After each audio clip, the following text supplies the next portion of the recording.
Bien, bueno, entonces comenzar. Vamos a comenzar. Vamos a comenzar orando. Padre, te damos las gracias por este día, porque nos permites no solamente el estar vivos, sino el estar atentos, atentos al oír de tu palabra. Te pedimos, Señor, que mantengas nuestra atención, que nos ayudes a estar atentos con nuestro oír. Como dice tu palabra, el que tenga oído, oiga.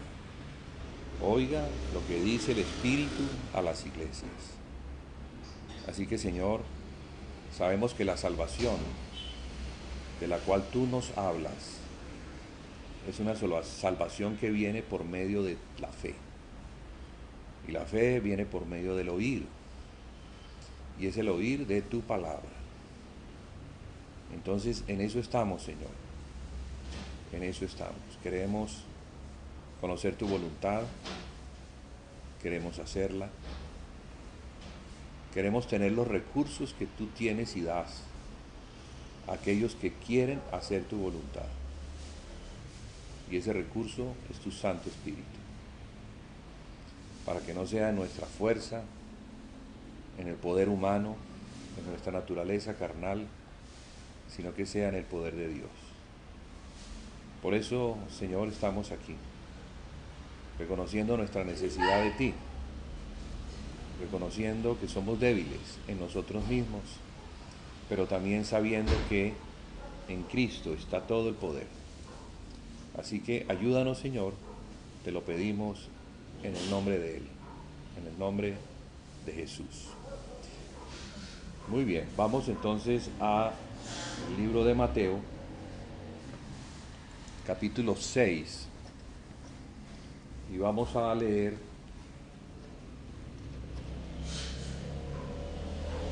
desde el verso 25. Vamos a hablar un poco, si el Señor nos lo concede, sobre el Evangelio del reino de Dios. Evangelio es la palabra que nos muestra las noticias que Dios tiene para el hombre, las noticias buenas.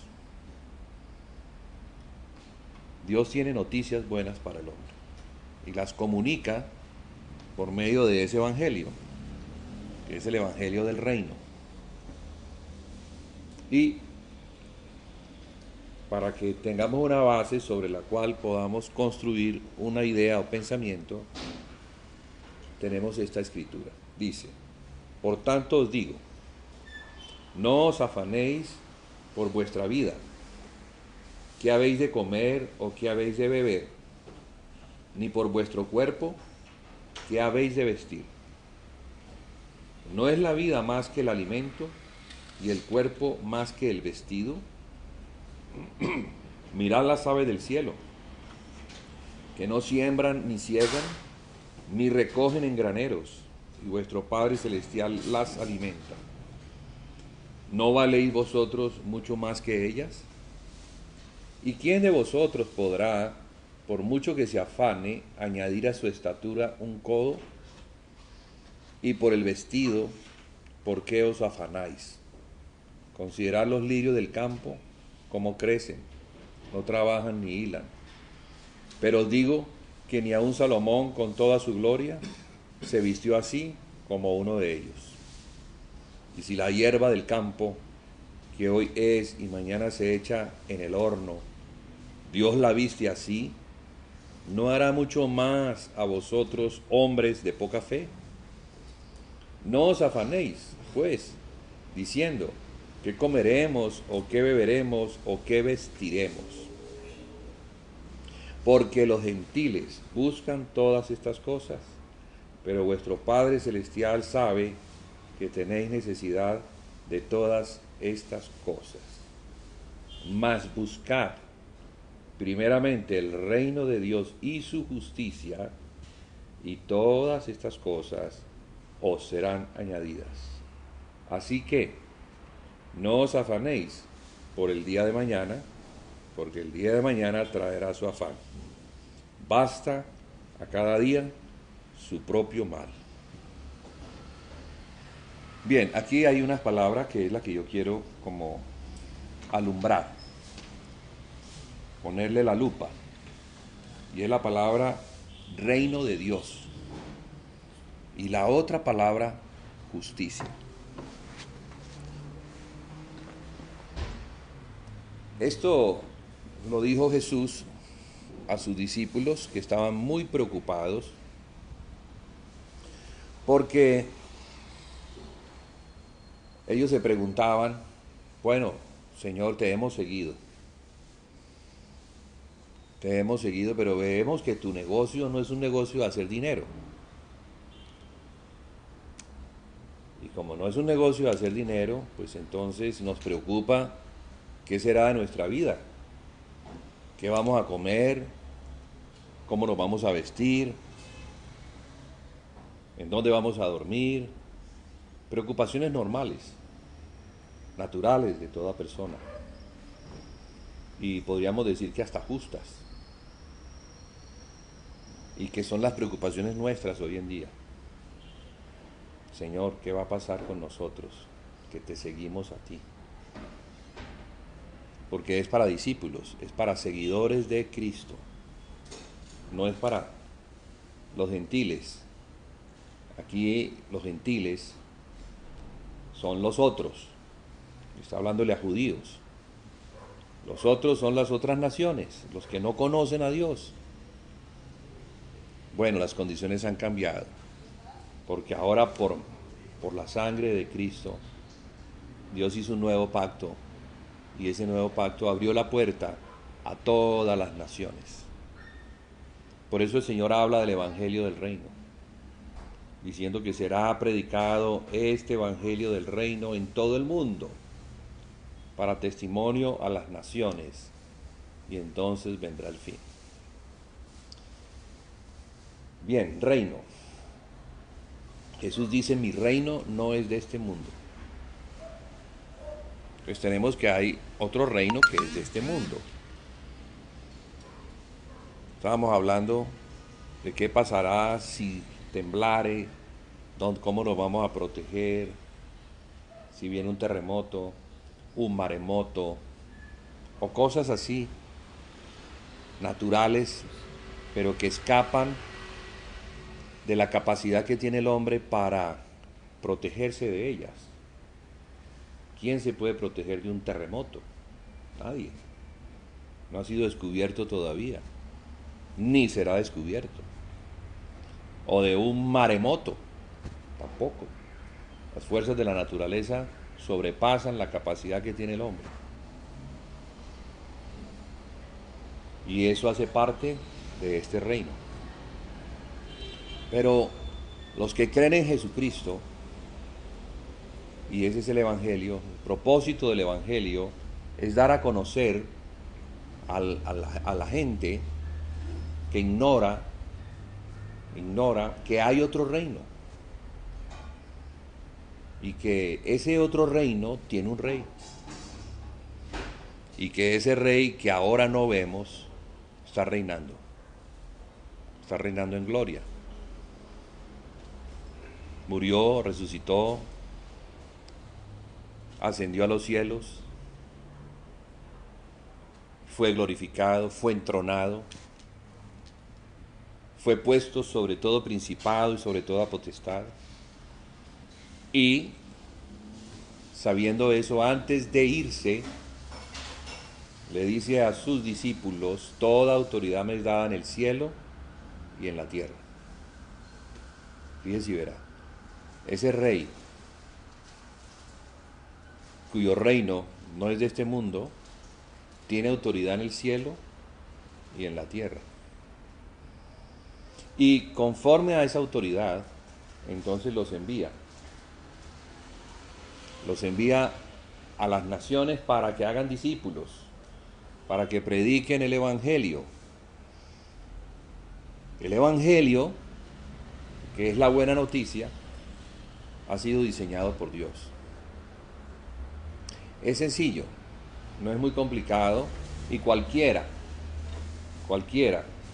que ha entrado en ese reino, que es el reino de Cristo, está en la capacidad de comunicar. No se necesita hacer un curso para comunicar y para invitar a otro a que también tenga la fe de creer en el Señor Jesucristo.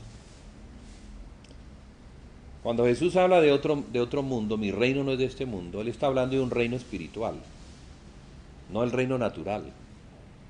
Nosotros somos muy rápidos y no nos cuesta trabajo en aceptar las cosas que vemos, las cosas que podemos palpar. No nos cuesta trabajo, porque las estamos viendo, las estamos oyendo. Y muchas veces, aunque las vemos y las oímos, somos engañados por esas cosas, porque somos atraídos por una condición interna de corazón que es pecaminosa. En esa condición interna de corazón somos atraídos por el mal que tenemos adentro. Entonces, si deseamos dinero, con seguridad alguien se va a sentar al lado mío y me va a hacer una oferta de dinero y yo voy a ir detrás de eso, sin saber que ese es un estafador que me va a engañar. Pero el reino de Dios es un reino de justicia, es un reino de verdad, es un reino que no engaña, es un reino al cual yo puedo acceder por medio de la fe, entendiendo que la fe es oír la palabra y creerla. Entonces la fe bíblica tiene dos componentes importantes: el oír y el hacer, conforme a lo que he oído. La fe plena, la fe completa, está compuesta de conocimiento que viene por el oír la voluntad de Dios y el hacer la voluntad de Dios. Porque de nada sirve ser un oidor y quedarme quieto. De nada sirve. No, yo conozco, yo sé, a mí me han contado y yo lo creo. Entonces esa fe es muerta, como dice Santiago. Una fe que no tiene obras es una fe muerta. La fe viva es la que tiene una demostración. Y la demostración es que al creerla, entonces yo me muevo en consecuencia. Ese moverme en consecuencia es lo que le da vida a la fe. Y es lo que permite que aquel que es la vida pueda vivir en mí. Vivir en mí. Y al vivir en mí, yo al vivir en Él también, que es Cristo, yo pueda entonces experimentar la vida que procede de Dios. Entonces lo que Dios quiere por medio de la fe no solamente es comunicar su voluntad, sino llevarme a vivirla y hacerla tal y como Cristo la vivió. Porque Jesucristo es el modelo del hombre de fe. Jesucristo es el hombre nacido de mujer, nacido sin pecado, porque nació por obra del Espíritu Santo, no por obra del hombre. José no intervino en la procreación de Jesús, sino el Espíritu Santo. Y eso es lo que hace de Jesús un hombre sin pecado, porque el que transmite el pecado es la sangre del hombre, contenida en su semilla o semen. Entonces, si algo le damos los hombres a la humanidad como herencia, es nuestra genética pecaminosa. Por eso Jesús no podía participar, el Hijo del Hombre que iba a salvar a la humanidad no podía participar de esa genética pecaminosa. No podía. Porque entonces sería un hombre, sí, pero sería un hombre heredero del pecado, que no sería tomado por digno para ser nuestro Salvador perfecto, para ser el hombre perfecto. Y por eso Jesús entonces puede decir, mi reino no es de este mundo, porque Él viene del cielo.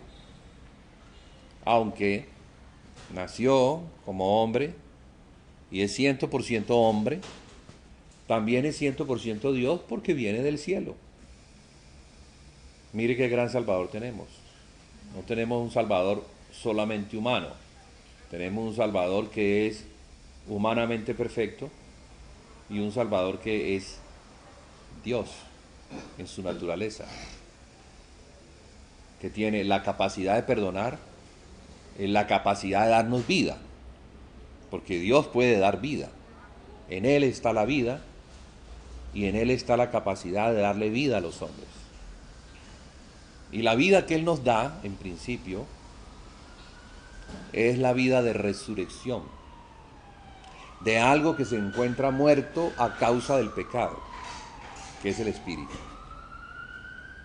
No se le llama resurrección, sino regeneración, aunque la operación es similar. Algo que está muerto y que viene a la vida, pues está resucitando.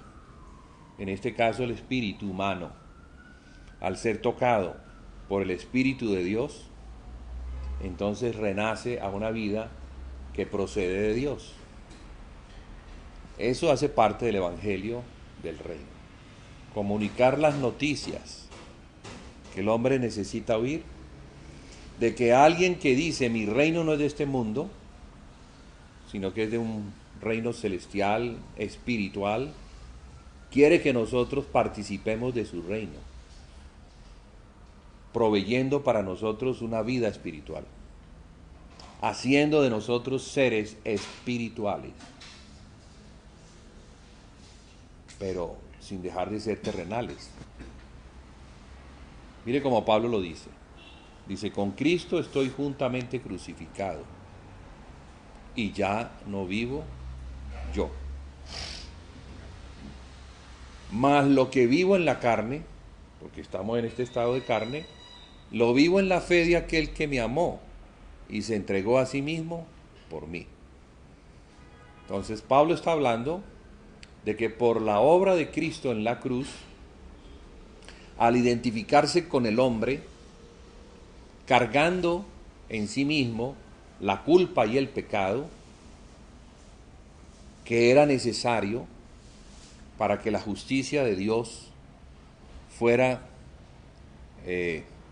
consumada o satisfecha en la cruz, en la muerte, permitirle entonces a Dios perdonar no solamente el pecado del hombre o la condición pecaminosa del hombre, justificarla, sino darle vida. Darle vida, porque el hombre estaba muerto en delitos y pecados.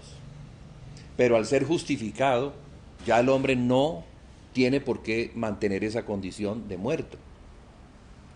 Entonces la justificación, que es el juez celestial divino diciendo, ya no hay más pecado en el hombre, era necesaria. Entonces explico un poquito mejor, porque el concepto al principio puede enredarnos un poco. Voy a ir desde el principio para que avancemos hasta el final y que el Señor me ayude a explicarlo. El hombre fue puesto justo en un lugar para administrar el reino terrenal que Dios había creado para su gloria, para su exaltación, la exaltación de Dios. Dios crea algo, y eso que crea le da un administrador, un gobernante, un señor que guarde la creación. Pero siendo Dios justo, porque Dios es justo, y gracias que es justo, porque si no, ¿cómo sería? No, Dios es justo. Pues entonces tiene que generar desde su justicia un régimen justo. No puede dejar al hombre así, a la topa tolondra. Tiene que establecerlo dentro de linderos de justicia, para que el reino del hombre, que es cubierto por el reino de Dios, pueda ser un reino justo. Entonces, un Dios justo quiere hijos justos, como Él es justo, porque el hombre fue creado a imagen y a semejanza de un Dios justo. Entonces, el reino tiene que ser justo, el hombre tiene que ser justo. Debe haber mandamientos o leyes. Mandamientos y leyes son equivalentes. El mandamiento era muy sencillo, y más que un mandamiento eran instrucciones, pero dentro de las instrucciones existía el mandamiento de ley. De todos los árboles podrás comer. Ahí que está estableciendo una tremenda libertad. Mas del árbol del conocimiento del bien y del mal no comerás. Ahí está estableciendo un mandamiento. Porque el día que de él comas, ciertamente morirás. Ahí que establece una ley de muerte. Como consecuencia a la violación del mandamiento. Entonces, el mandamiento era: no comas de ese árbol. Cuando investigamos la Biblia, nos vamos a dar cuenta que todos los mandamientos se encuentran concentrados en ese mandamiento. Todas las leyes de Dios, todos los 613 preceptos de Dios se encuentran concentrados en un mandamiento, en una ley. En una ley. No hagas lo que yo te he dicho que no hagas. ¿Me entienden? Ese es el mandamiento de Dios. No hagas lo que yo te he dicho que no hagas. Si nosotros como hombres entendemos que la justicia de Dios encierra una voluntad restrictiva, porque restringe al hombre de hacer lo que le provoca, entonces vamos a encontrar una gran libertad y un régimen de justicia perfecto. No hagas lo que yo te he dicho que no hagas. Y no era sino eso. Entonces, cuando el hombre peca, ¿qué es lo que ocurre? Automáticamente la ley de un Dios justo debe caer sobre el injusto. Ahí tenemos el régimen de la ley, que nos señala la voluntad de Dios, nos señala la ley de Dios, que debe primar en un reino justo, trayendo al hombre a un tribunal para juzgarlo y condenarlo. Así como es en el cielo, es en la tierra. Mire que en la tierra es así, muy parecido. Nosotros aquí vivimos en un reino que es terrenal, que tiene leyes. Muchas de esas leyes son heredadas del cristianismo. Digo, gracias a Dios. Son heredadas. Y la gran mayoría de las leyes que hay en las naciones hoy en día heredadas del cristianismo son relativamente justas. Las leyes. Los injustos somos nosotros que no las cumplimos, y son los jueces corruptos que manipulan las leyes y no las hacen cumplir. Pero las leyes son justas. ¿Qué pasa si infringimos la ley? Y si nos encuentran infringiendo la ley, si un policía nos encuentra violando un semáforo, pues nos tiene que coger y nos tiene que multar. Porque hay consecuencias para violar un semáforo, y las consecuencias son dinero, son una multa. ¿Qué pasa si alguien nos encuentra matando a alguien? Si somos descubiertos, entonces debe haber consecuencias para el que mata a alguien. Habrá un juicio y se determinará si mató con justa causa, en defensa propia, o mató con alevosía, o mató con premeditación, o sí, maquinó. Entonces, aún el asesinato tiene categorías. Porque ¿qué pasa si yo voy en un carro y sin darme cuenta golpeo a alguien y la persona muere? Soy un asesino porque lo he matado, pero no lo he matado porque quiero. Sin embargo, tengo que pagar. Homicidio. Entonces, yo quiero que con esto seamos introducidos en el régimen de la ley. Porque algunos dicen, no, ya no estamos bajo la ley. Que no estamos bajo la ley. ¿Cómo no vamos a estar bajo la ley? O sea que nos vamos a liberar de un Dios que es justo, que tiene leyes. No se puede. Estamos bajo el régimen de la ley de Dios. Y es la ley de Dios la que nos va a investigar, nos va a juzgar y va a tasar según el pecado que hemos cometido y de qué manera lo hemos cometido. Entonces habrá una condenación. Entonces la condenación para el primer hombre, ¿cuál era? ¿Cuál había sido? ¿Qué había dicho el mandamiento? El día que de él comieres, ciertamente morirás. No dijo, mira, si tú llegas a comer, morirás a los 800 años, o morirás a los 50 años, o morirás a los 1000 años. Dijo que el día. Dios fue bien categórico y bien preciso. Habló de un día.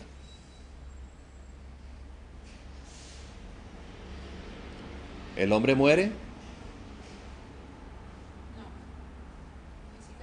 No muere físicamente.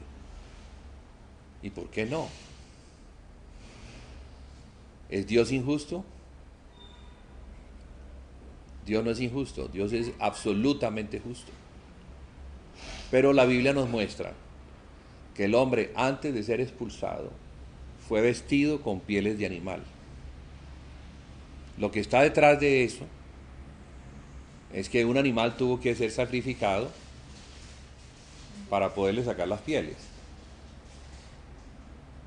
Tuvo que haber sido sacrificado. Yo no creo que a un animal le hayan quitado la piel solamente y lo hayan dejado despellejado. No.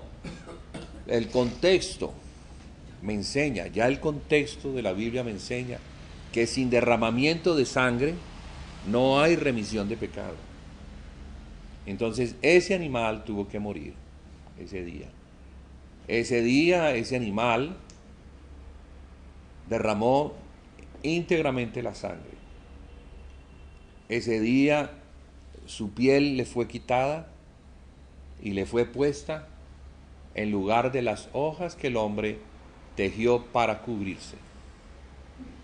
En otras palabras, lo que el hombre estaba haciendo al cubrirse porque se vio desnudo después del pecado, es que se estaba justificando.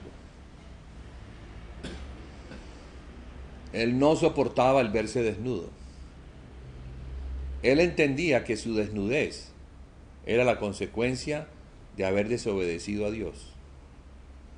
La desobediencia a Dios trajo como consecuencia el temor a Dios, por eso no solamente se cubrió, sino que se escondió. Como dice el dicho, el pecado es cobarde. Y cuando nosotros hacemos una falta y sabemos que la falta infringe una ley, nosotros nos escondemos. Nosotros negamos, decimos, no, yo no he hecho nada. Lo hizo otro. Somos tan perversos que le echamos la culpa a otro de lo que nosotros hemos hecho. Bueno, que levante la mano el que no haya hecho eso alguna vez en su vida. ¿Nadie levantó la mano? Porque todos hemos hecho eso. Todos hemos hecho eso. Entonces la historia de Adán en el capítulo 3 es la historia de la humanidad. Es la historia que demuestra que la condición del hombre es la condición de un hombre que le faltó a Dios. Es el hombre hijo del pecador que le faltó a Dios, que se escondió, que se quiso justificar y que le echó la culpa a la mujer y no dijo yo fui el que pecó. La mujer que tú me has dado, ella fue la que me dio de comer. Imagínese, no solamente se estaba justificando, sino que además le estaba echando la culpa a la mujer que Dios le había dado. O sea, ¿quién es el culpable en últimas? Dios, porque le dio una mujer que fue la que le ofreció la fruta. No, eso sí es, eso es una cosa muy tenaz. Pero centrémonos en algo que es importante. Centrémonos en lo que Dios hace ese día. La justicia de Dios se consuma porque tiene que consumarse al darle muerte a un animal. Alguien muere en lugar del hombre. Dios está enseñándonos algo. Tu pecado traerá consecuencias de muerte, ya bien sea para ti o para alguien, porque yo soy Dios. Y por eso en el primer mandamiento que está en Éxodo 20, dice que Dios persigue la maldad de los padres sobre los hijos hasta la tercera y cuarta generación de los que le aborrecen. Eso está en Génesis 20, eso está en Éxodo capítulo 20. Dios persigue la maldad de los padres. Dios persigue el aborrecimiento de los padres hacia Dios, trayendo consecuencias hacia los hijos hasta la cuarta generación. O sea que es algo tremendo, algo que nos muestra que nosotros somos muy responsables, no solamente de lo que hacemos, que traerá consecuencias para nosotros, sino de las consecuencias que acarrearemos para nuestra familia. Porque Dios es un Dios generacional, Dios es un Dios familiar. No solamente Dios es Dios del individuo, sino que Dios es Dios de una familia y de las familias. Entonces los hombres debemos entender eso. Pero fíjese igual también, de la misma manera que el pecado de los padres trae consecuencias sobre los hijos, la justicia del hombre, cuando el hombre obedece a Dios, cuando el hombre se consagra a Dios, también santifica a su familia. También trae sobre su familia bendiciones que le van a alcanzar hasta la tercera y cuarta generación. Porque Dios es justo. De la misma manera que juzga al culpable de esta manera, asimismo juzga al inocente, trayendo sobre el inocente bendiciones o misericordias que proceden de Dios. Bueno, ¿en qué estamos? Estamos entendiendo la justicia de Dios. ¿Y partimos de dónde? Mas buscad primeramente el reino de Dios y su justicia. Para hablar del reino tenemos que hablar entonces de un rey. Y deberíamos describir cómo es ese rey. Porque de acuerdo a cómo es ese rey, así mismo es su justicia. Así mismo son sus mandamientos.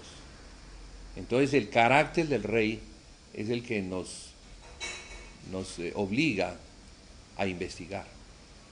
El carácter de Dios, ¿cómo es? Investigamos y nos damos cuenta que lo primero que la Biblia nos destaca es que Dios es amor.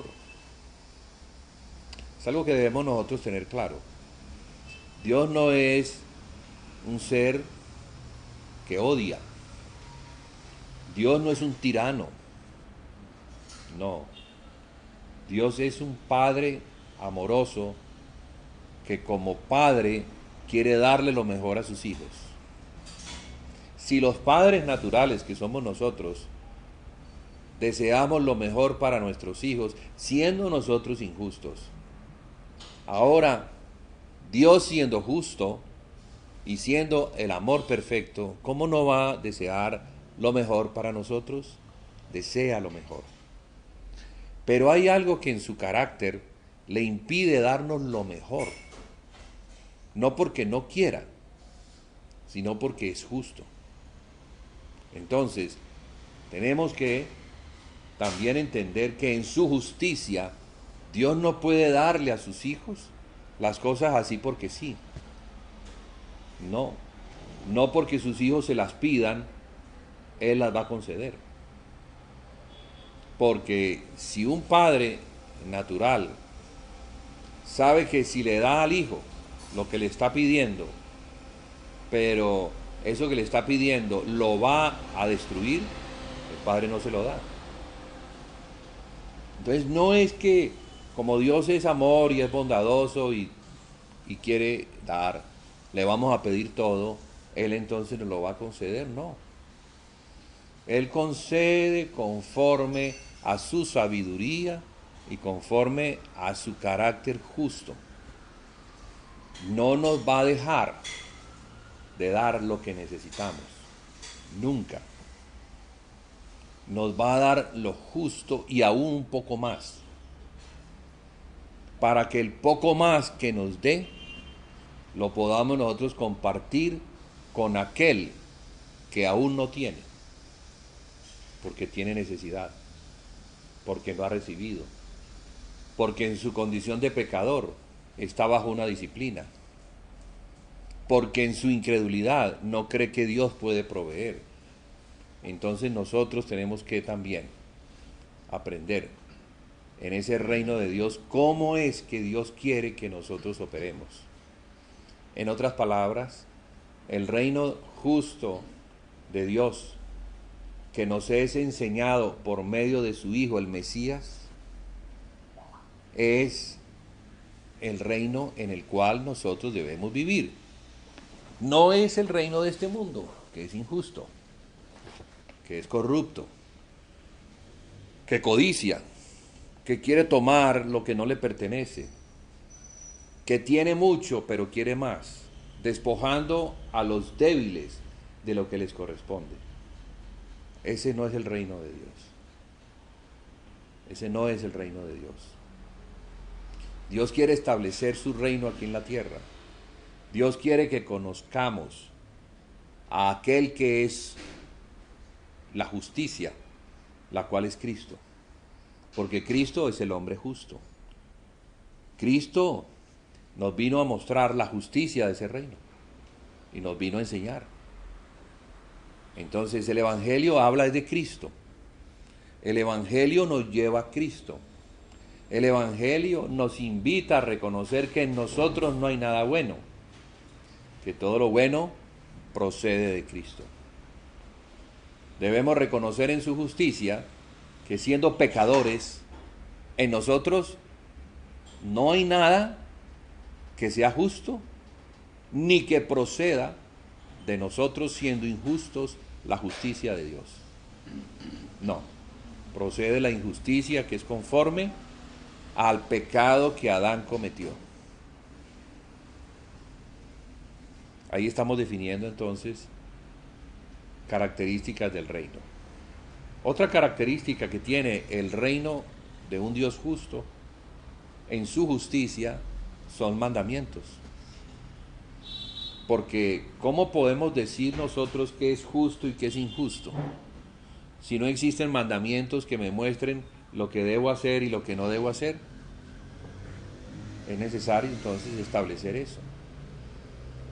El reino de Dios tiene mandamientos, los cuales Jesucristo, su Hijo, quien vino a mostrarlo, es el que los da. Encontramos esos mandamientos a lo largo de los evangelios, pero principalmente, si queremos tener un extracto de esos mandamientos, en el libro de Mateo, capítulos 5, 6 y 7. Ahí están los mandamientos, o lo que algunos llaman la jurisprudencia del reino de los cielos, o la constitución del reino. Ahí están esos mandamientos. Debemos leerlos, aprendérnoslos, saber qué es lo que Jesucristo dice acerca de Él mismo y de aquellos que quieren ser sus seguidores. porque violar esos mandamientos entonces es violar la justicia de Dios y caer entonces bajo la maldición de aquel que viola los mandamientos de Cristo. Maldición, dice usted, hermano. Nosotros no estamos ya bajo la maldición de la ley. Bueno, sí, en cierta medida es verdad. Pero la maldición de la ley era la que condenaba al pecador a muerte, a la muerte eterna. Por eso es importante que entendamos lo que es la diferencia que hay entre perdonar y justificar. Y la palabra salvación, que también se aplica. Porque fíjese que una cosa es que Dios nos justifique, no de nuestra condición, porque merezcamos ser justificados, sino que siendo pecadores y mereciendo la muerte, que es la consecuencia del reo que ha pecado, Dios establezca con su martillo justificado. Pero lo establece porque otro pagó la deuda. Entonces, en la justicia de Dios, alguien tenía que pagar lo que Adán había hecho. El animal que fue sacrificado fue un sustituto temporal, mas no complacía la justicia de Dios, porque un animal no es un hombre. El hombre era el que tenía que morir. Entonces el animal lo que hace es que detiene el juicio temporalmente hasta que un día venga un hombre que sea justo y ese hombre justo pueda, legalmente hablando, pagar la deuda que el hombre había contraído el día que pecó. Entonces, hablando de justicia, la justicia de Dios tiene que ser consumada y solamente es consumada cuando un hombre justo asume las consecuencias, toma la carga del pecado y paga. Pero, ¿cómo paga? Como fue dicho, el día que de él comieres morirás. Entonces debe pagar con muerte. Yo sé que para algunos la sangre, la muerte, esas cosas como que no calan muy bien, ¿cierto, Horacio? Pero es la justicia de Dios. O sea, tenemos que entender el reino de justicia para que podamos ver las bondades, pero también podamos ver las maldiciones. Porque Dios en su bondad quiere darlo. Pero como Dios es un Padre justo, no puede darle al pecador. No puede. Es que nosotros como padres tampoco haríamos lo mismo con nuestros hijos si nuestros hijos desobedecen.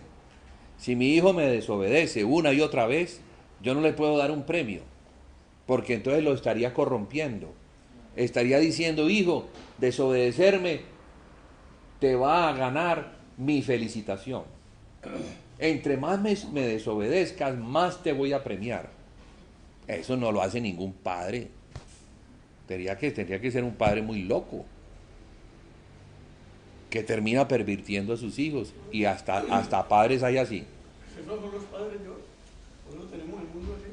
Bueno, sí, exactamente. Le dan al hijo Hay un BMW, sí, hay padres que premian a sus hijos, que ha hecho unos daños terribles. premian a sus hijos porque esos padres no atienden a sus hijos, no los aman verdaderamente, no están con ellos, no los aconsejan, son padres ausentes, y entonces para suplir la ausencia y demostrarles que sí los aman, entonces les dan cosas en lugar de darles consejos y disciplinas. Ese es el mundo de hoy. Pero el mundo no debe ser así. El mundo familiar, donde los padres conocen verdaderamente a Dios, saben que Dios no hace eso. Dios no trata a sus hijos como si fueran bastardos. Dios los trata como hijos y entonces los disciplina. ¿Cierto, Harry? Amén. ¿Usted qué dice? ¿Usted ha recibido disciplina, Harry? ¿Cómo qué? Cuéntenos. Cuente qué disciplina ha recibido. ¿Por qué se calla? ¿Le da pena? Mucha. No, es que debe ser mucha la disciplina que ha recibido Harry, porque vos muy inquieto. Bueno, sí, claro. Los padres disciplinan. Y la disciplina es un gesto amoroso del padre para que su hijo no se pierda. Entonces, el gesto amoroso de nuestro Padre Dios, ¿cuál es? Para que el hombre no se pierda eternamente, Él tiene entonces que entregar lo más precioso. Y lo más precioso es su Hijo único. Para que se cumpla su justicia, porque si no su justicia no se cumple, no queda satisfecha. Y al no ser satisfecha, el hombre se tiene que perder eternamente. Aquí estamos hablando también de una de las características que tiene el reino de Dios. El reino de Dios es eterno, el reino de Dios no es temporal, el reino del hombre es temporal. Aquí los gobernantes, ¿cuánto duran? Un periodo, 4 años, y si es reelegido, otros 4 años, son 8 años, pero creo que no puede ser vuelto a reelegir.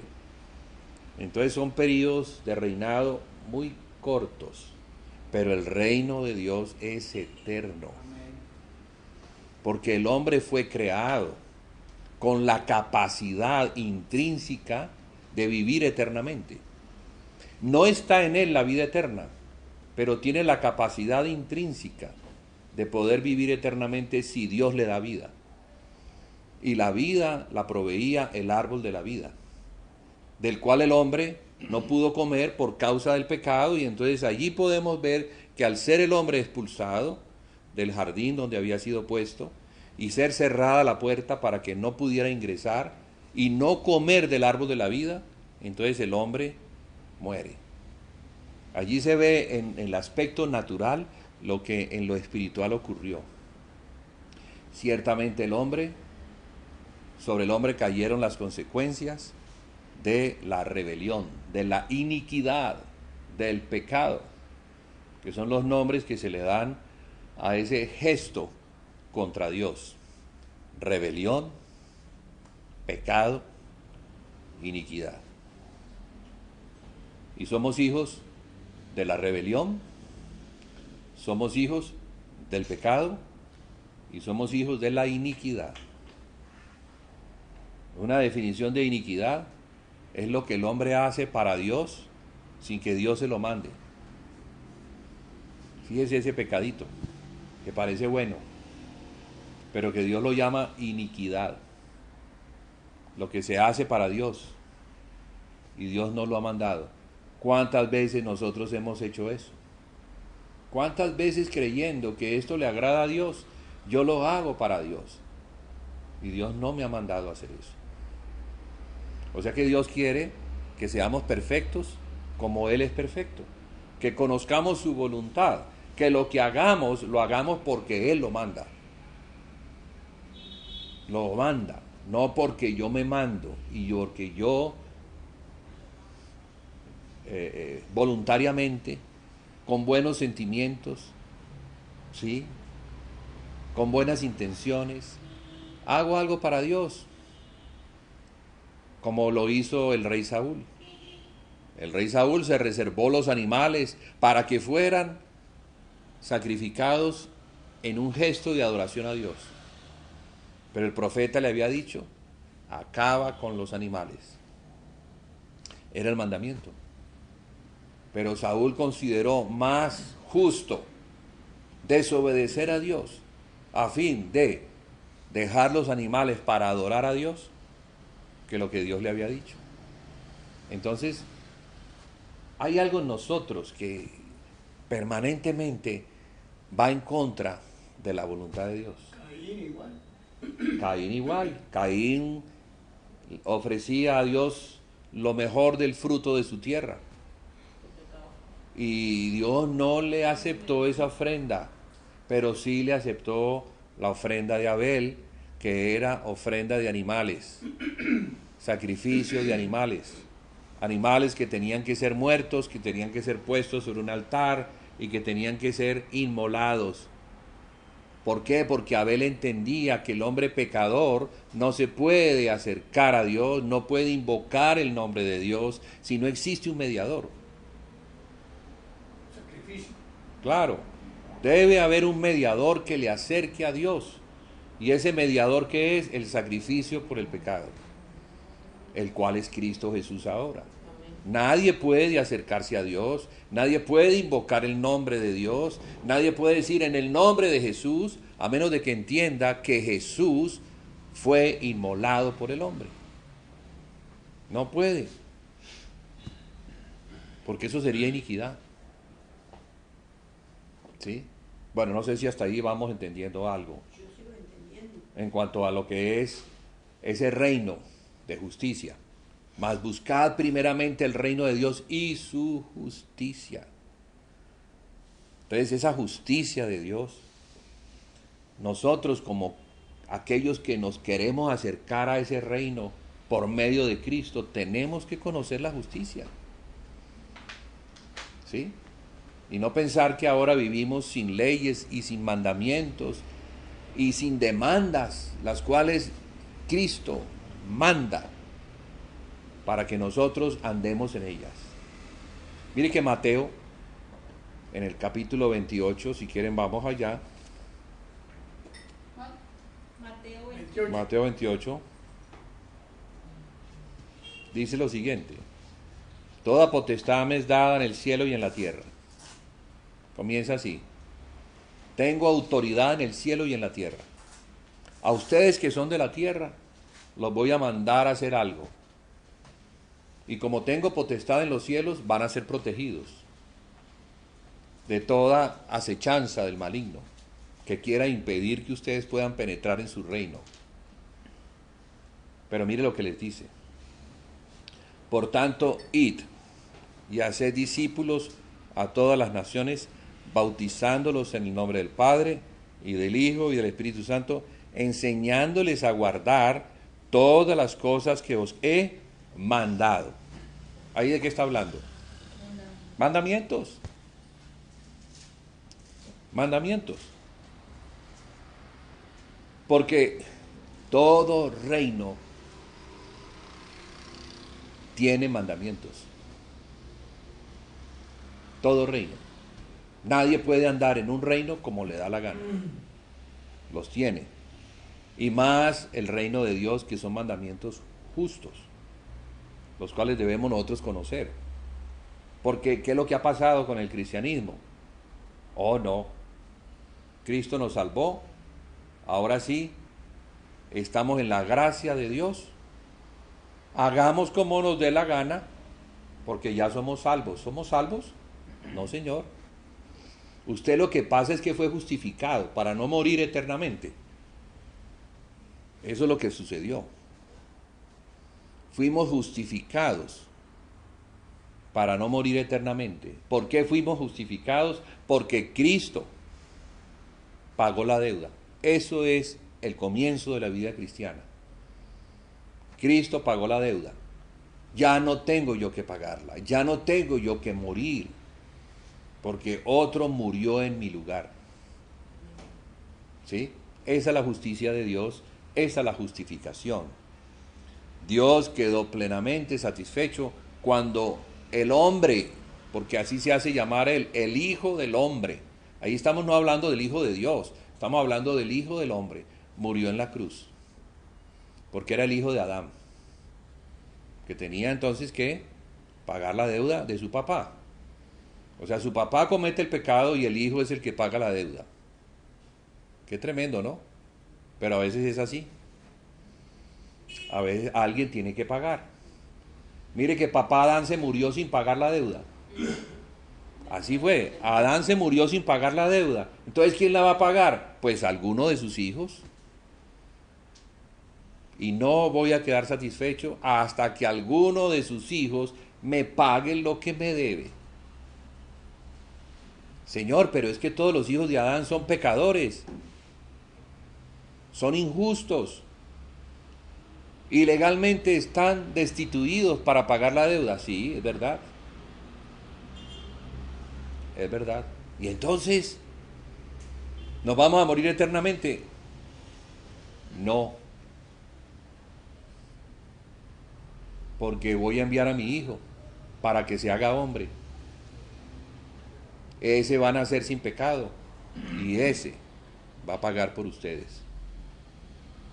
Entonces ahí tenemos también al Hijo de Dios interviniendo.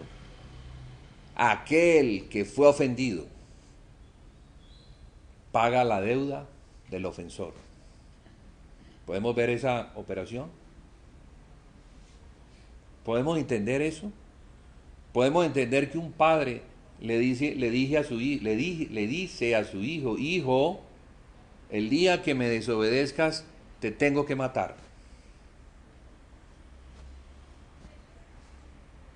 Hijo, recuerda, tienes que morir. Ese es un padre diciéndole a su hijo. Su hijo desobedece. Pero ¿sabe qué hace el padre? Le dice, hijo, tengo otro hijo que es justo. Ese pagará por ti. Yo voy a matar a ese hijo para que tú no mueras. ¿Podemos entender esa justicia? Es justicia. Es justicia. Satanás no puede decir, un momento, eso es injusto. No, Satanás tiene que callarse. Porque la justicia de Dios se está consumando porque alguien tiene que pagar la deuda que se contrajo. Entonces Jesús paga la deuda. Ahora, hay algo muy tremendo en el Evangelio, porque Él la paga y muere efectivamente. Pero mire, como Él es justo, la muerte no lo puede retener. Todos los hombres murieron y están en sus tumbas. No pueden resucitar por sí mismos porque la muerte los retiene. Pero ese hombre, en particular, al no ser tenido por injusto, la muerte lo tiene que soltar. Y por eso es que resucita. Hermano, la vida cristiana, uno de los fundamentos importantes de la vida cristiana es la resurrección de Cristo. Porque la resurrección de Cristo, ¿qué nos dice? Verdaderamente Él era el Hijo de Dios. Verdaderamente Él murió, pero ahora vive y reina para siempre. Verdaderamente Él que resucitó tiene el poder de resurrección en sí mismo para darme resurrección. Verdaderamente Él es el Salvador. Verdaderamente en Él yo puedo poner mi confianza. Verdaderamente su reino es un reino de justicia, es un reino de verdad. En Él yo puedo poner mi confianza. O sea que la resurrección de Cristo dice muchas cosas. Como dice Pablo, si Cristo no resucitó, vana es nuestra fe. Somos los más dignos de conmiseración, porque estamos creyendo en un hombre injusto que no pudo resucitar porque fue encontrado pecador. Pero no, verdaderamente Él es el Hijo de Dios. Por eso cuando las personas se bautizan, las personas tienen que declarar que Él es el Hijo de Dios. Porque esa es la fe. La fe está puesta en el Hijo de Dios, en el que descendió, se hizo carne, murió por el hombre, resucitó y fue entronado y reina en los lugares celestiales, sobre todo principado. Tiene toda autoridad en el cielo y en la tierra y manda, porque tiene un reino. Entonces, si nosotros queremos entrar a ese reino, y podemos entrar, y entramos por medio de la fe, sabiendo que Él murió por nosotros, nos perdonó en la cruz, nos concedió el perdón y aún la vida eterna, que se demuestra con el sello del Espíritu Santo que nos da, tenemos que aceptar el régimen de ley que hay en su reino. No podemos vivir como nos provoque. No podemos, tenemos que vivir en su reino. Y por eso lo dice, mas buscad el reino de Dios y su justicia. Entonces su justicia implica mandatos. Y los mandatos son para cumplirlos. Y no son los mandatos míos, los que a mí me parecen, sino los que Él tiene. Entonces voy a volver a repetir para que nos quede claro. Mateo 28. Dice, por tanto, id y haced discípulos a todas las naciones. ¿Cuál es la comisión o gran comisión? Ir a todo el mundo. ¿Para qué? Para predicarles el evangelio del reino. ¿Y qué implicaba? Que quienes lo oían, lo creían. Y quienes lo creían, lo aceptaban. Y salían del reino injusto que está bajo la potestad de Satanás y eran introducidos en el reino de Dios que está lleno de justicia. Y entender que está lleno de justicia es que tiene mandamientos que yo debo conocer y obedecer. Porque, hermanos, si Adán fue expulsado por violar un mandamiento, ¿usted cree, hermano, que qué va a pasar con nosotros si violamos los mandamientos de Cristo? Dios no cambia. Dios sigue siendo justo. Dios sigue siendo justo. Dios no ha dejado de ser injusto. ¿Y cómo sabemos si hay justicia o no? ¿Cómo sabemos si un régimen tiene justicia? Pues porque tiene mandamientos.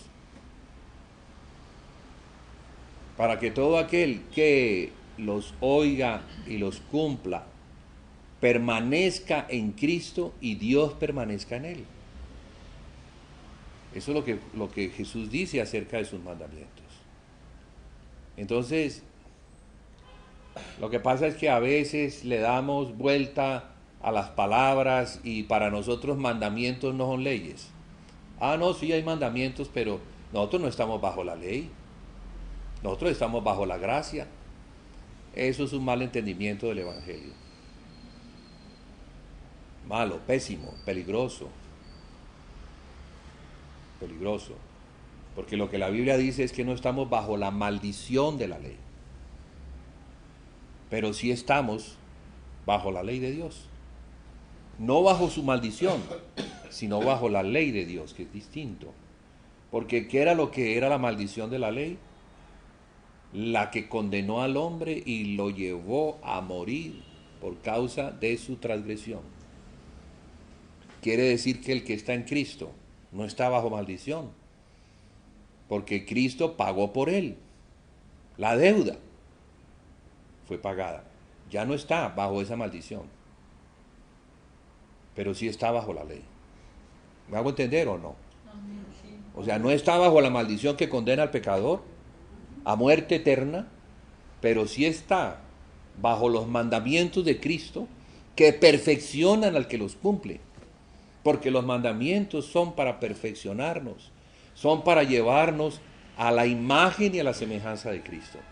Ignorar los mandamientos de Cristo es muy, pero muy peligroso. Podría yo decir que aquel que los ignora, pues es un necio, o un insensato, como las vírgenes insensatas.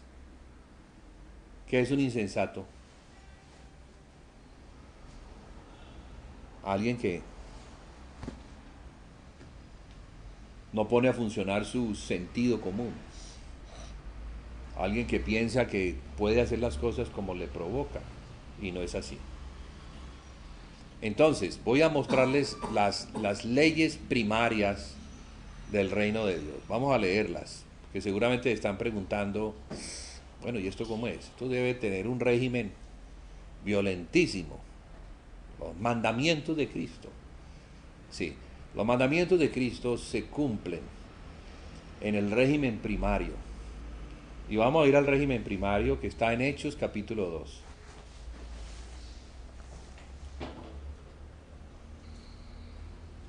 Hechos capítulo 2.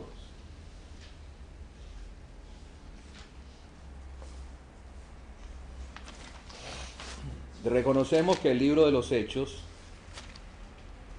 o debemos reconocer, si todavía no lo reconocemos,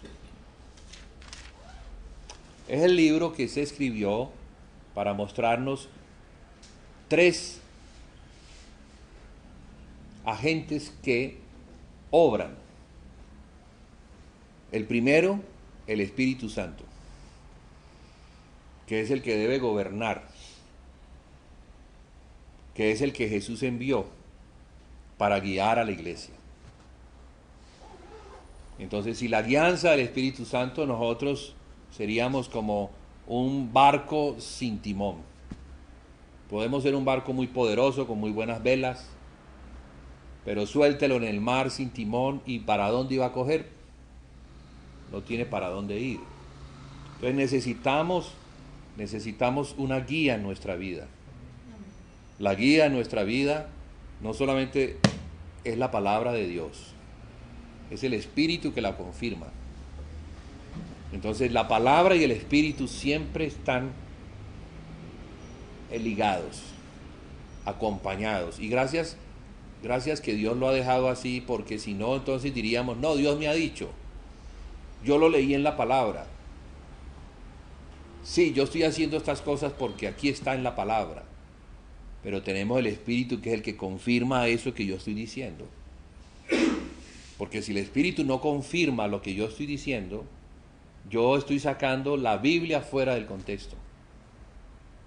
Y estoy diciendo, no, lo vi en la palabra, pero la sacó del contexto. Porque Satanás también sacó la palabra y le dijo a Jesús, mira, escrito está. Y Jesús le dijo, eso está fuera de contexto. Claro que está escrito, pero está fuera de contexto. Yo no acepto palabras fuera del contexto.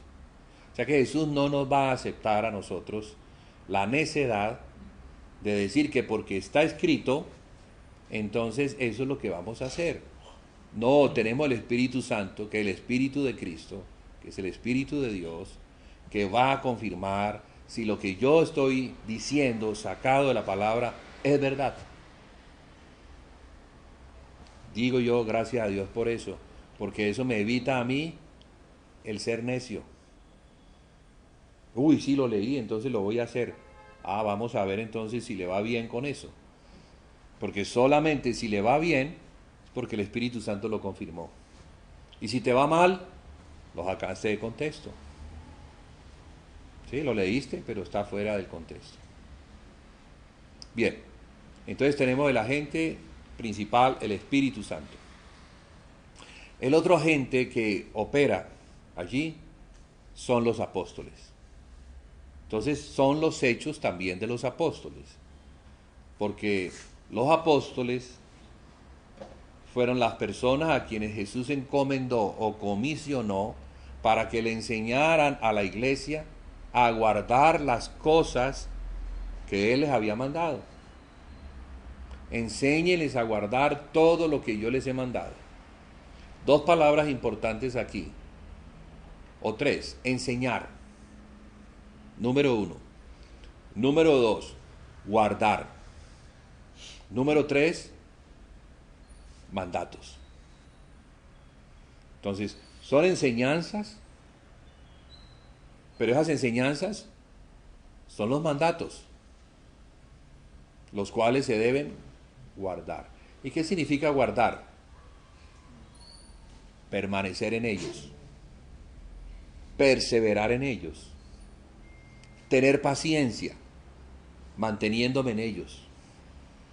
Porque así es la vida cristiana. La vida cristiana no es una vida loca, que cojo por aquí, cojo por allá, hago lo que me parece, hago lo que creo que está en la Biblia, pero que no es confirmado. Entonces, como loquitos nos vamos moviendo como llaneros solitarios, haciendo lo que nos parece, que viene de Dios porque, tengo este sentir. ¿Cuál sentir, hermano? No, me llegó un sentir, entonces debe ser de Dios. Entonces nos la pasamos viviendo sentires que no son del Espíritu, sino que proceden de un corazón lleno de sentimientos y de emociones perversos que no han sido limpiados. Muy peligroso vivir así. Por eso no podemos vivir como llaneros solitarios, como individuos que andan por allí haciendo las cosas sin que sus hermanos se enteren y le digan, hermano, ¿para dónde va? No, mi hermano, es que tengo este sentir de salir por allí. No, mi hermano, ese no es el sentir de la iglesia. Ese es el sentir suyo. Pero no es el sentir que el Señor ha puesto en la iglesia. Entonces la iglesia, a la iglesia el Señor le da un sentir que es confirmado por 2 o 3. Gracias a Dios es así, digo yo, uy, gracias Señor que es así, porque qué tal yo como llanero solitario haciendo según mi sentir. No me perdería. Pero entonces están 2 o 3 que me dicen, hermano, ¿para dónde va? No, es que tengo este sentir. Ay, Dios mío, esos sentires tan peligrosos, digo yo. No. Entonces están los apóstoles, que son 12. Qué bueno que son 12 y no 1, ni 2, sino 12. Porque poner de acuerdo a 2 personas sí que es difícil. Ay, qué difícil es poner de acuerdo a 2 personas. Pero poner de acuerdo a 12, ¿se imagina? Entonces eso es realmente la obra de Cristo para estos hombres fue tremenda, porque puso de acuerdo a 12 personas. 12 que tenían el mismo sentir, que tenían la mente de Cristo y que, bueno, uno podía confiar, no porque Pedro decía, sino porque los otros también decían lo mismo. Pedro, tú dices eso. A ver, Juan, ¿es verdad lo que dice Pedro? Es verdad lo que dice Pedro. Así lo dijo el Señor. Bueno, Mateo, ¿y tú qué dices? Es verdad. Es verdad. Así nos lo dijo el Señor. Entonces, ellos se confirmaban. Y esos son los evangelios. Son 4, no es 1, son 4. Y los 4 se confirman. Diciendo cosas aparentemente diferentes, pero se confirman. Porque Mateo tiene énfasis hacia los judíos, Marcos hacia los gentiles, Lucas hacia el hombre en general. Lucas habla del hombre perfecto, que es Cristo. Y Juan habla del hombre celestial, que es el Hijo de Dios. Entonces Juan hace énfasis es en la forma como Jesús vivió dependiendo del Espíritu. Mateo muestra a Jesús como el Mesías, como el Hijo de David, como el Rey ungido que debe gobernar Israel. Y a los gentiles pues no los deja por fuera, para eso tiene Marcos. Entonces gracias a Dios por estos hombres inspirados que sin ponerse de acuerdo recibieron un énfasis el cual escribieron. Y esos 4 énfasis nos dan la revelación completa del Hijo del Hombre y del Hijo de Dios, del Mesías de Israel y del Rey de las Naciones. O sea, está completo. Entonces la doctrina de los apóstoles es muy importante, ¿cierto? Porque sin esa doctrina de no dice la doctrina del apóstol, no dice la doctrina de Pedro, no dice que Pedro es la piedra sobre la cual se edifica la iglesia, eso no lo dice. Pedro mismo dice, nosotros como piedras vivas, nosotros, incluye a él, somos edificados como casa espiritual. Pedro no es la base de la iglesia, es Jesús la base de la iglesia. Jesús, el Hijo de Dios, el Mesías de Israel, es la base. Es la confesión de Pedro. La confesión de Pedro es: tú eres el Cristo, el Hijo del Dios viviente.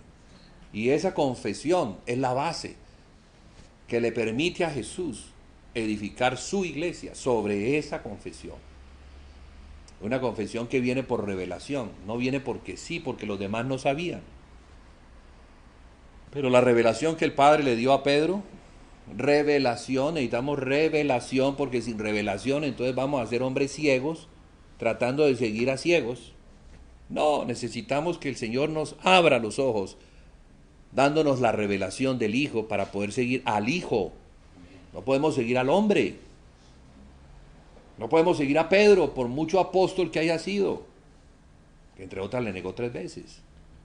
Y qué bueno que le haya negado 3 veces, para que podamos ver la humanidad que hay en Pedro. Podamos ver en esa humanidad que hay en Pedro, que hubo en Pedro porque ya murió, su falta de valor, su temor y su capacidad de negar a aquel que había sido su maestro por 3 años y medio. Entonces no podemos poner la confianza sobre ningún hombre, sea Pedro, sea Pablo, sea el que sea. Y sobre nosotros mismos. Sobre ningún hombre, no, ninguno, no, menos nosotros que no somos apóstoles. Sí, ellos los apóstoles. Pero eso sí, a las palabras de ellos sí hay que oír.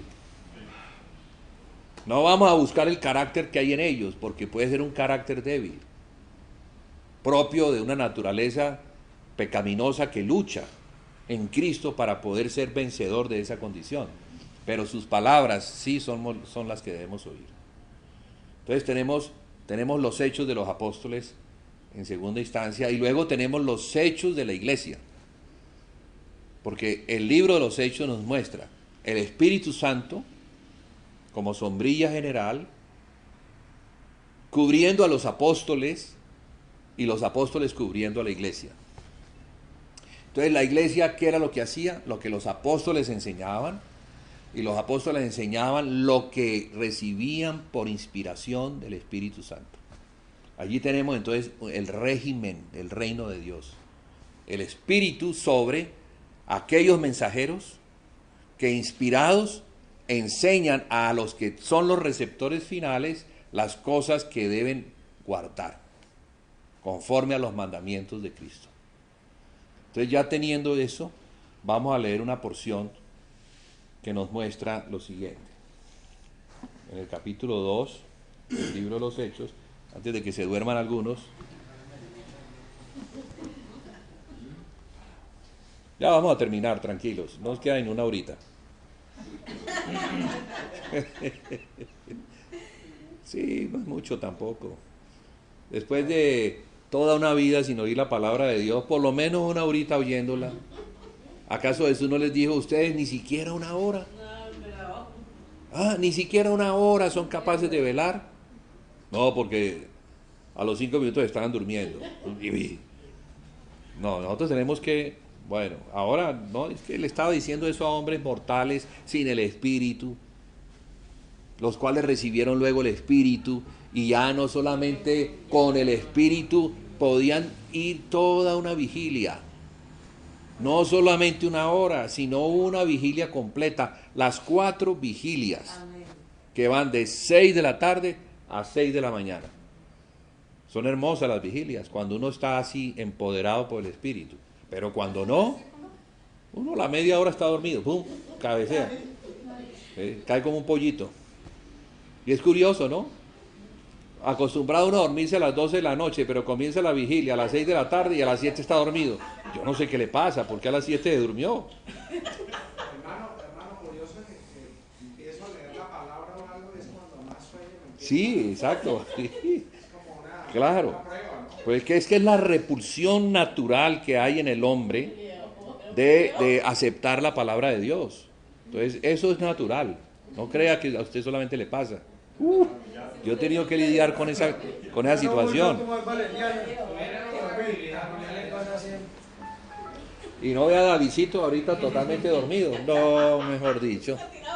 Los mejores sueños que él ha tenido en su vida los tiene cuando viene aquí. Es cuando más profundo duerme. Aquí vamos a No, así. Bueno, no, eso sí lo entendemos. Pero entonces, Jorge, para que sea el Espíritu el que levante y nos ponga la energía que no está en nosotros. Bueno, entonces mire, Hechos capítulo 2. Recordemos que el libro de los Hechos es el libro del Espíritu, o son los hechos del Espíritu, los hechos de los apóstoles y los hechos de la iglesia. Aquí vamos a ver lo que el Espíritu Santo hizo el día de Pentecostés, los llenó, salieron empoderados, y ahora vemos a un apóstol que representa a los apóstoles hablando, porque el primer discurso lo da Pedro, y habla, y cuando habla 3.000 personas se convierten, porque el Espíritu Santo los convence también. Entonces mire lo que dice. Al oír esto, verso 37, se compungieron de corazón y dijeron a Pedro y a los otros apóstoles, mire que los otros apóstoles también estaban en esto: varones hermanos, ¿qué haremos?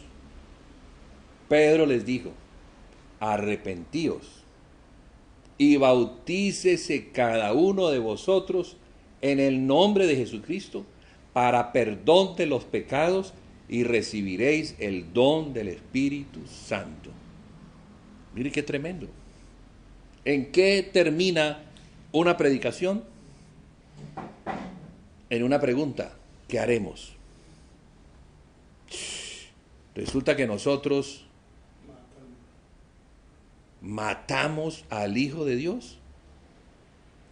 ¿Qué esperanza habrá para nosotros que hemos matado al Hijo de Dios? Un magnicidio. Quizás el magnicidio más grande de la historia, porque no estaban matando a cualquiera. Mire, judíos estaban matando al Hijo de Dios, estaban matando a su Mesías, estaban matando la esperanza de Israel, estaban acabando con la posibilidad de tener un rey perfecto, pero ahora estaban descubriendo que eso estaba predicho, que era necesario que ese rey, que ese Mesías ungido, hiciera algo por su pueblo: liberarlos del poder más importante en el que se encontraban, el poder del pecado y de la muerte. Porque esa ley había caído sobre todos los hombres, no solamente sobre los gentiles, también estaba sobre Israel. El poder del pecado y de la muerte, que era la ley de Dios que condena al pecador. Entonces viene ahora este Mesías, viene este Hijo de Hombre, este que es Hijo de Dios, a morir por ellos.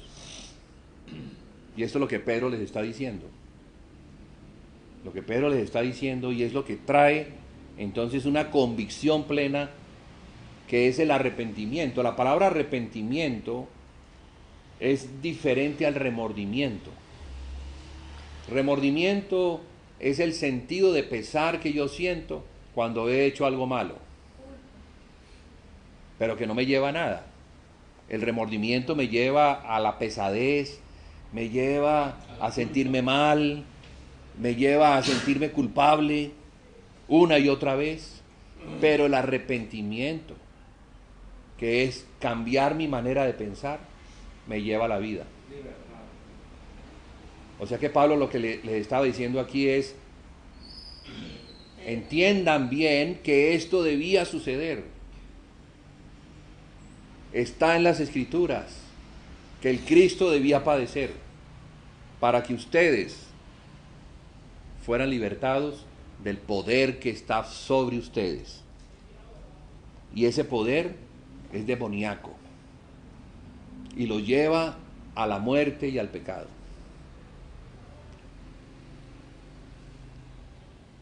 Dios mío, esto está muy grande. O sea que, aunque nosotros fuimos los que instigamos, aunque nosotros fuimos los matadores, para nosotros hay esperanza. Claro que hay esperanza. La hay, porque murió por ustedes. Entonces venga, Juan, acuérdese que las preguntas van para el final. Pedro les dijo: arrepentíos y bautícese cada uno de vosotros en el nombre de Jesucristo para perdón de los pecados, y recibiréis el don del Espíritu Santo. Porque para vosotros es la promesa, y para vuestros hijos, y para todos los que están lejos, para cuantos el Señor nuestro Dios llamare. ¿A quiénes incluye? A los que oyeron ese día, a los hijos de los que oyeron ese día, y a los que están lejos, que somos nosotros, porque no estábamos ese día. Pero dice así: a cuantos los que el Señor llamare. Muchos son los llamados, hermanos, pero pocos los escogidos. ¿A quiénes llama el Señor? A todos. El Evangelio es para todos sin excepción. Pero, ¿quiénes son los escogidos? Los que aceptan el Evangelio, los que creen en el Evangelio, los que reconocen la necesidad que tienen de aceptar a ese Rey tan grande. Porque mire lo que incluye, mire todo lo que incluye este beneficio.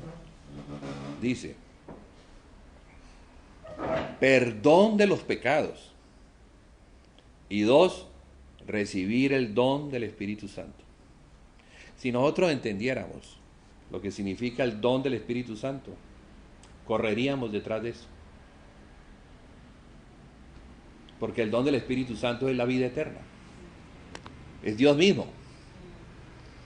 Recibir a Dios mismo.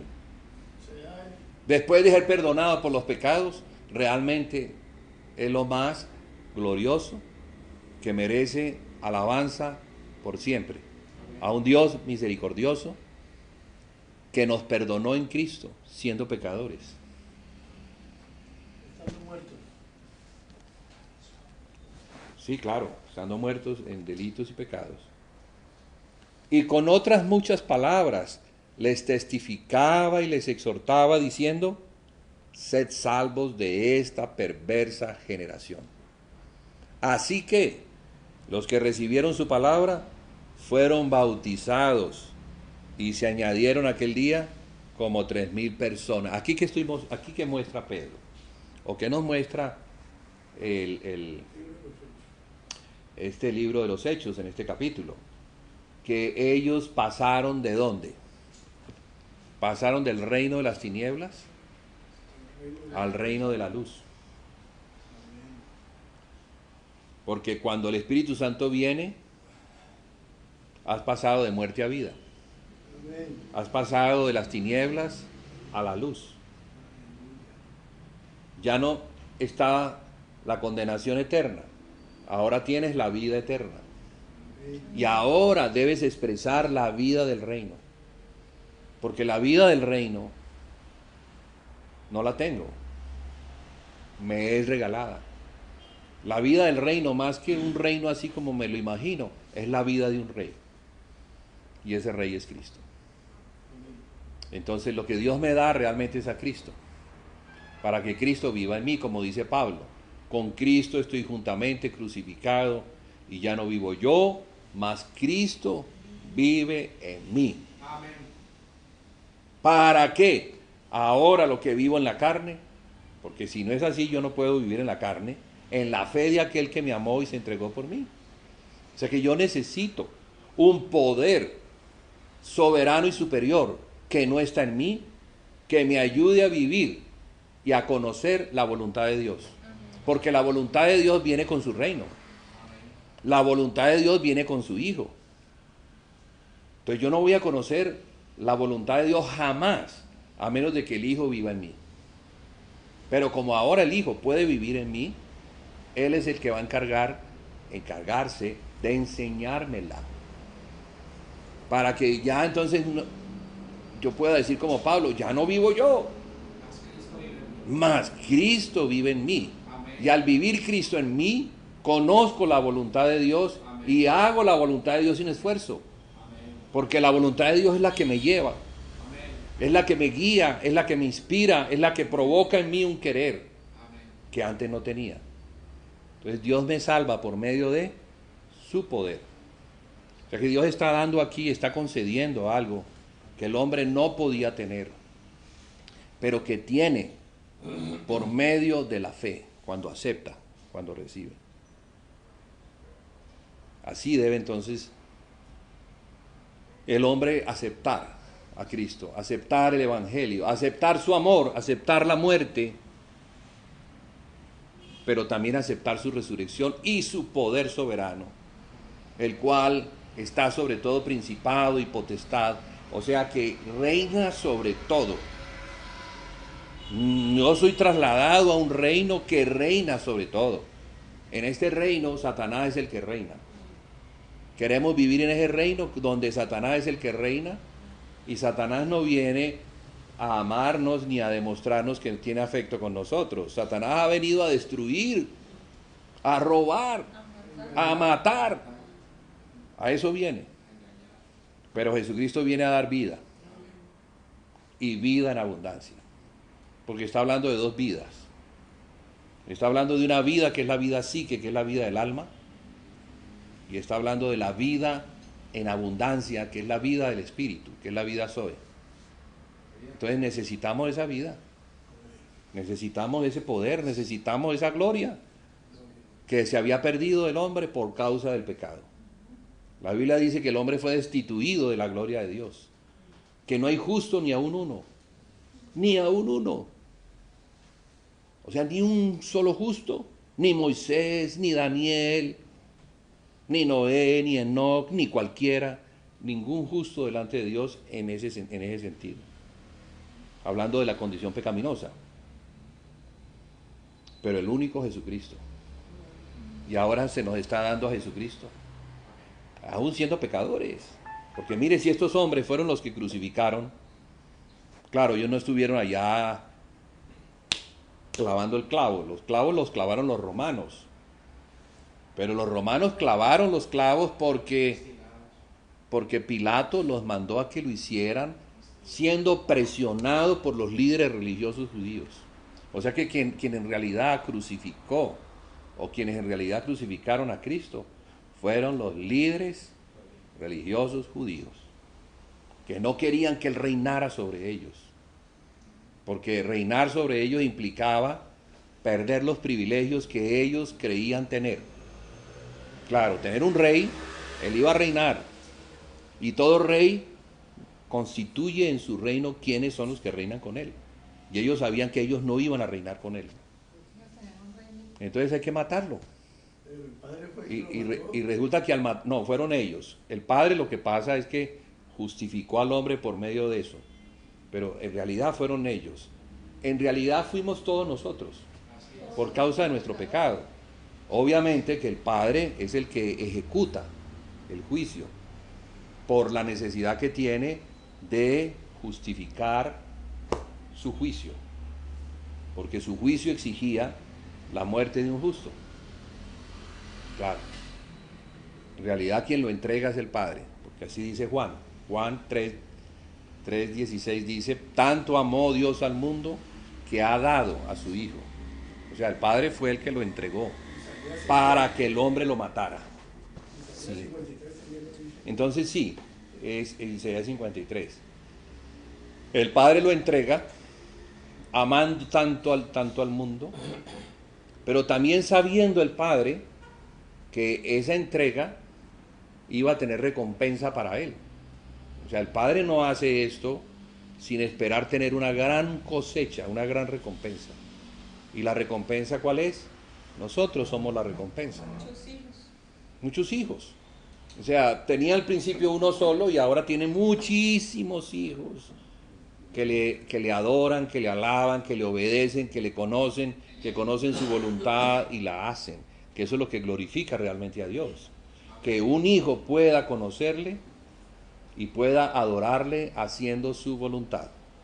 Porque mire que la mayor adoración a Dios que se ve en Jesús es Padre, no se haga mi voluntad, sino la tuya.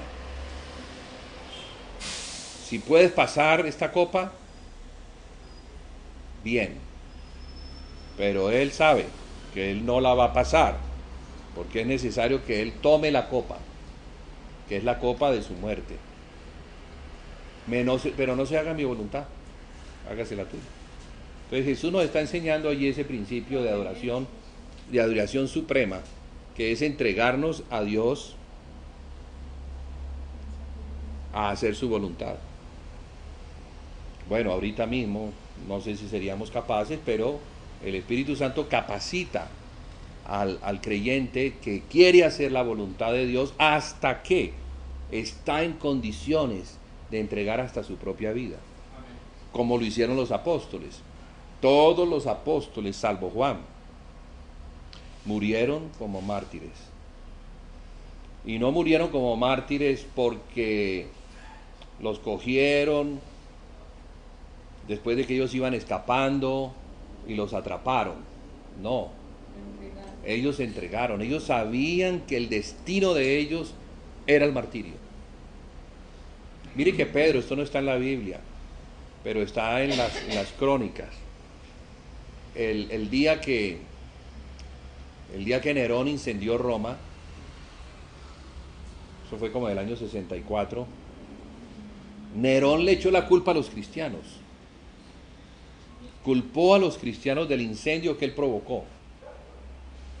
Y entonces muchos cristianos fueron cogidos y murieron como antorchas.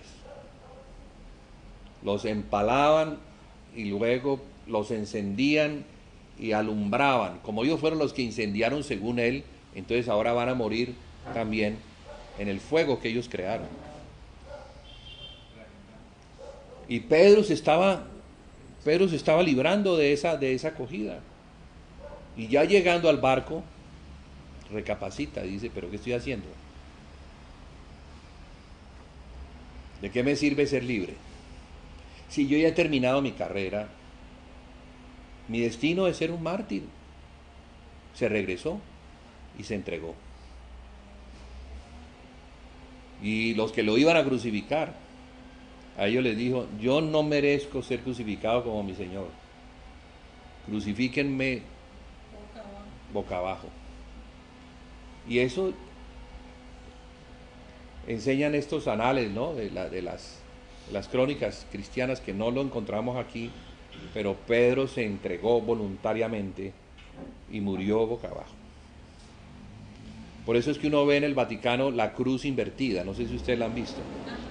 Esa cruz invertida no es satánica, es porque Pedro murió boca abajo, y como ellos creen que Pedro es la base de la iglesia, entonces todos los papas que son los descendientes de Pedro usan la cruz boca abajo, pero vaya a ver si alguno de esos papas es capaz de morir como Pedro. Ninguno. Bueno, de pronto alguno, no sé. Tampoco. Digamos que todos son perversos, pero no es Pedro la base de la iglesia, es Cristo. Porque es en su sangre que nosotros tenemos la redención. Es en su muerte que nosotros tenemos la reconciliación. Es por lo que Él hizo que puede haber una iglesia, no por lo que hizo Pedro. Aunque ellos hicieron. ¿Y qué hicieron? Enseñaron de Cristo. La doctrina de los apóstoles no la estoy aquí demeritando, al contrario, ellos enseñaron lo que la iglesia debía conocer de Cristo para que la iglesia hiciera conforme a lo que Cristo enseñó. Entonces dice lo siguiente, aquí, verso que íbamos.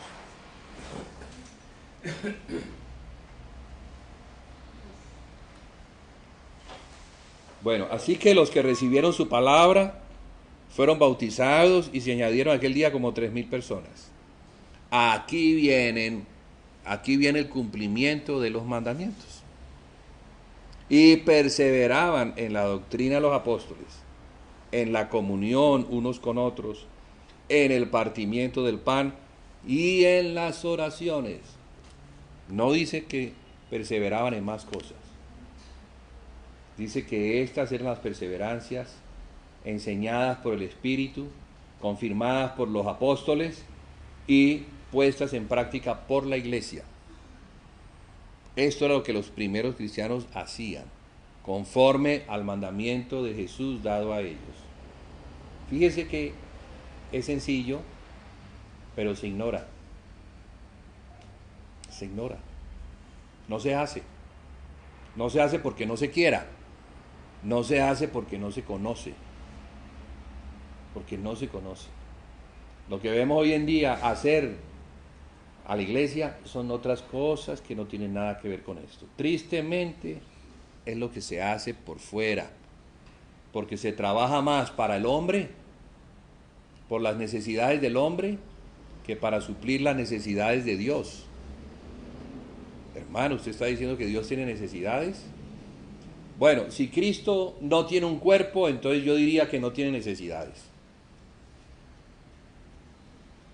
Pero como Cristo tiene un cuerpo, tiene necesidad de que ese cuerpo funcione. Así como nosotros tenemos un cuerpo, y ese cuerpo nos lleva a caminar, nos ayuda con las manos. Tenemos boca que nos permite comer, oídos que nos permite oír, nariz que nos permite respirar. O sea que tenemos muchos miembros trabajando para nosotros. Asimismo, Cristo se ha hecho dependiente. No es porque Dios no pueda ser independiente, lo puede, pero es que se ha hecho dependiente por amor a nosotros y para darnos a nosotros el privilegio de participar en sus sufrimientos y en su obra. Eso quiere decir que si somos miembros del cuerpo de Cristo, lo que hacemos, lo hacemos es para Él, por causa de Él, porque Él necesita de nosotros para funcionar. No necesitó cuando estuvo en su primera visitación. Él tenía su propio cuerpo. Guiado por el Padre, hizo y se movió con su propio cuerpo. Usó las manos para sanar enfermos. Usó las piernas para ir a todos los lugares donde el Padre le mandaba. La boca para hablar. O sea que tuvo un cuerpo que le sirvió. Y ese cuerpo también le sirvió para llevarlo a la cruz. Y en la cruz entonces entregarse por nosotros. Al morir por nosotros.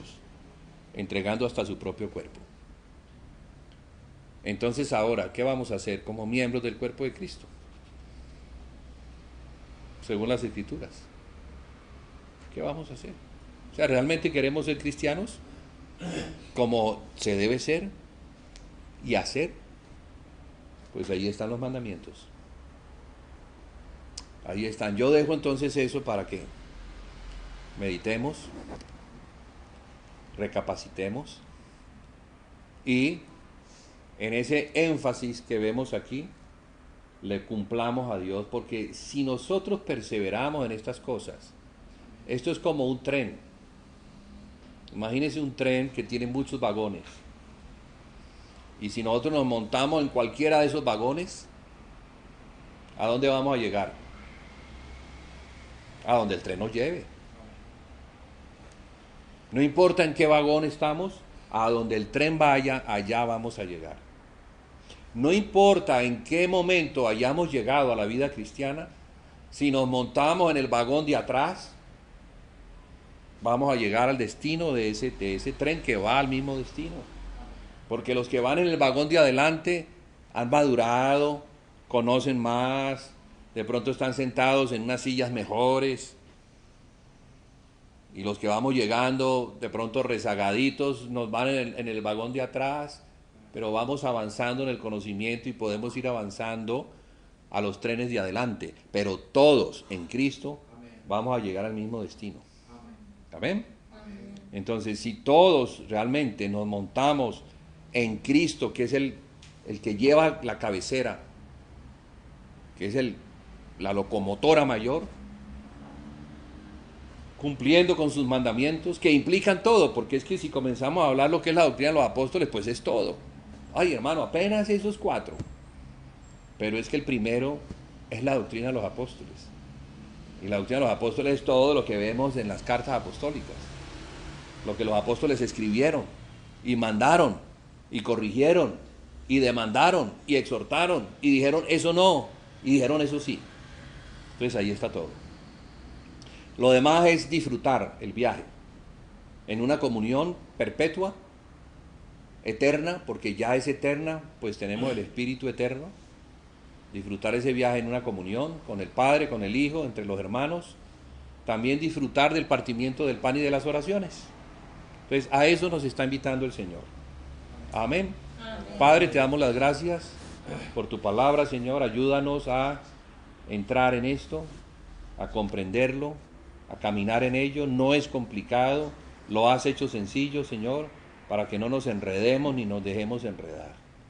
Así que en el nombre de Jesús, Señor, y conforme a tu poder, el cual proviene de Cristo, ayúdanos a cumplirte a ti.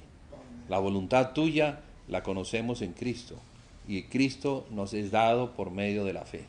Así que en Él estamos, en Él nos movemos, para que tú, Señor, seas glorificado.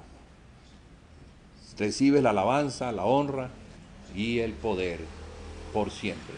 Amén Amén. y amén. Horacio.